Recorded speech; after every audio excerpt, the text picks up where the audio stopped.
இன்றைய தினம் மக்கள் எதிர்பார்த்து கொண்டிருக்கின்றார்கள் எப்பொழுது தேர்தல் வரும் என்று. அந்த அளவுக்கு இந்த ஆட்சியாளருடைய அடக்குமுறை, ஒரு திறமையற்ற அரசாங்கம், பொம்மை முதலமைச்சர் தமிழகத்தை ஆண்டு கொண்டிருக்கின்ற காரணத்தினாலே மக்கள் படுகின்ற துன்பம் ஏராளம். எந்த மக்களும் நிம்மதியாக வாழ முடியவில்லை. இன்றைக்கு தமிழகம் போராட்டம் போராட்டம் என்று போராட்ட களமாக மாறிவிட்டது.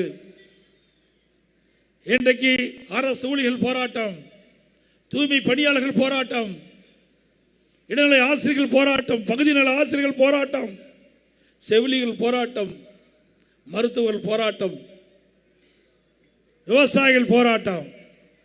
போராட்டம் இல்லாத நாளே கிடையாது. அப்படிப்பட்ட ஒரு அரசாங்கத்தை ஒட்டுமொத்த மக்களும் புறக்கணிக்கின்ற நிலை வந்துவிட்டது. தேர்தல் நோக்கி மக்கள் எதிர்பார்த்து கொண்டிருக்கின்றார்கள். இந்த தை திருநாள் ஒரு சிறந்த தை திருநாள். அடுத்து வருகின்ற தை திருநாளில் ஆளுங்கட்சியாக இருந்து நாம் இந்த பொங்கல் திருநாள்களை கொண்டாடுவோம். அனைத்து இந்திய அண்ணா திராவிட முன்னேற்ற கழக ஆட்சியில் தான் நிறைய திட்டங்களை கொண்டாந்து நிறைவேற்றிக்கிறோம். மேட்டூர் சட்டமன்ற தொகுதி, ஓமலூர் சட்டமன்ற தொகுதி, எடப்பாடி சட்டமன்ற தொகுதி, சங்ககிரி சட்டமன்ற தொகுதி, 4 சட்டமன்ற தொகுதியில் இருக்கின்ற வறண்ட ஏரிகள் நிரப்புகின்ற திட்டம், 100 ஏரி திட்டத்தை நிறைவேற்றியது அரசாங்கம், அதிமுக அரசாங்கம். இன்றைக்கு மனிதனுக்கு உயிர் எப்படியோ அதுபோல விவசாயிக்கு உயிராக இருப்பது நீர். இன்றைக்கு இந்த மேச்சேரி பகுதியில் 800 அடி 900 அடி ஆழ்துளைகள் அமைத்தால் தான் நீர் கிடைக்கும். அப்படிப்பட்ட இந்த பகுதியில் இன்றைக்கு தண்ணீர் நிரம்பி வழிகின்ற காட்சி நாம் பார்க்கிறோம். இது அதிமுக சாதனை.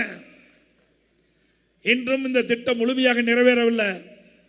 வேண்டுமென்ற திட்டமிட்ட அரசியல் காழ்ப்புணர்ச்சியின் காரணமாக அனைத்து இந்திய அண்ணா திராவிட முன்னேற்ற கழக ஆட்சியிலே கொண்டு வரப்பட்ட திட்டம் என்ற ஒரே காரணத்திற்காக திரு ஸ்டாலினுடைய அரசாங்கம் 100 ஏரி திட்டத்தை முழுமையாக நிறைவேற்றப்படவில்லை. பல ஏரிகள் இன்னும் தண்ணீர் நிரப்பப்படாமல் இருக்கின்றது. மீண்டும் அதிமுக ஆட்சி மலர்ந்தவுடன் எஞ்சிய ஏரிகள் அனைத்தும் நீர் நிரப்பி விவசாயிகளுக்கு தேவையான நீர் கொடுக்கிறோம். அதிமுக ஆட்சியில் தான் விவசாயிகள் மகிழ்ந்த அளவுக்கு 2 முறை விவசாயிகள் வாங்கிய பயிர்க்கடன் தொடக்க வேளாண் கூட்டு கடன் சங்கத்தில் தள்ளுபடி செய்த அரசாங்கம் அதிமுக. விவசாயிகளுக்கு எப்பொழுது சென்றாலும் மின் மோட்டாரை இயக்கி 24 மணி நேரம் மும்முனை மின்சாரம் கொடுத்தது அதிமுக ஆட்சியில். விவசாயிகளுக்கு பல்வேறு வகையில் உதவி செய்த அரசாங்கம் அதிமுக அரசாங்கம். இன்றைக்கு இந்த அரசாங்கத்தில் விவசாயிகளுக்கு தொடக்க வேளாண் கூட்டுறவு வங்கியில் முறையாக கடன் கிடைப்பதில்லை. உரிய நேரத்தில் விவசாயிகள் பயிரிட முடியல. விவசாயிகள் வறட்சியால் பாதிக்கப்பட்ட பொழுது வறட்சி நிவாரணம் கொடுத்தோம். புயல் வெள்ளம் பேரிட காலத்தில் விவசாயிகள் அந்த பயிர்கள் சேதமடைந்தா அந்த விவசாயிகளுக்கு இழப்பீட்டு தொகை கொடுத்தோம். பயிர் காப்பீட்டு திட்டத்தின் மூலமாக நிதியை பெற்று தந்தோம். பிளே ஸ்டோர் மற்றும் ஆப் ஸ்டோரில் இருந்து பாலிமர் செயலியை QR கோடு மூலம் பதிவிறக்கம் செய்யுங்கள். செய்திகளை உடனுக்குடன் பெறுங்கள்.